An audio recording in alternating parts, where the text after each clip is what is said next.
என் வேலையில போயிருக்கிற அது ஒரு பலிபீடம். அந்த இடத்துல கர்த்தருடைய நாமத்தை நான் மகிமைப்படுத்த வேண்டும். ஆமென். நான் வேலை பார்க்கிற இடத்துல ஆமென் கர்த்தருடைய நாமத்தை மகிமைப்படுத்த வேண்டும். ஏன்னா அவன் நிற்கிற இடம் தான் ஒரு பலிபீடம். நான் படிக்கிற இடம் தான் ஒரு பலிபீடம். அந்த அத்தனை பேரை பார்த்துக்கிருக்காங்க, என் செயலை பார்த்துக்கிருக்கான், என் உண்மையை பார்த்துக்கிருக்கான், என் இங்கிலீஷை பார்த்துக்கிருக்கான். அதை பார்த்து அவன் ரட்சிக்கப்பட வேண்டும் என்றால் நான் எங்கே இருக்கிறேனோ அது ஒரு பலிபீடம். It's not only for altar. Wherever I go, wherever I still live, that is the place of the altar. கையை தட்டி ஒரு ஆமென் சொல்லுங்க. ஒரு ஆமென் சொல்லாமே. அல்லேலூயா. நிறைய பேர் உட்கார்ந்து செய்தி கேட்கறத யோசிப்பாங்க. என்னைக்காவது ஒரு நாள் இங்கிருந்து நான் பிரசங்கம் பண்ணணும், என்னைக்காவது ஒரு நாள் இங்கிருந்து பாட்டு பண்ண. நான் சொல்கிறேன், நீங்கள் இருக்கிற இடம் உங்களுக்கு ஒரு பலிபீடம். அல்லேலூயா சொல்லுங்க. அல்லேலூயா.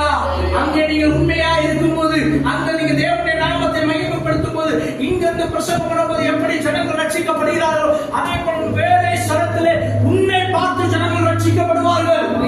உன்னை பார்த்து மீட்பு உண்டாகும். நீ யாரிடம் பேசினாலும் அங்கே ஒரு ஆறுதல் கடந்து வரும். உன் பிசினஸ் பண்ற இடத்துல வந்து பேசும்போது அங்கே ஒரு ஆறுதல் கடந்து வரும். உன் வீடு ஒரு ஆல்டர், உன் படிப்பு ஒரு ஆல்டர், உன் வேலை பார்க்கிற ஸ்தலம் ஒரு ஆல்டர். ஆமென் சொல்லுங்களேன். ஆமென்.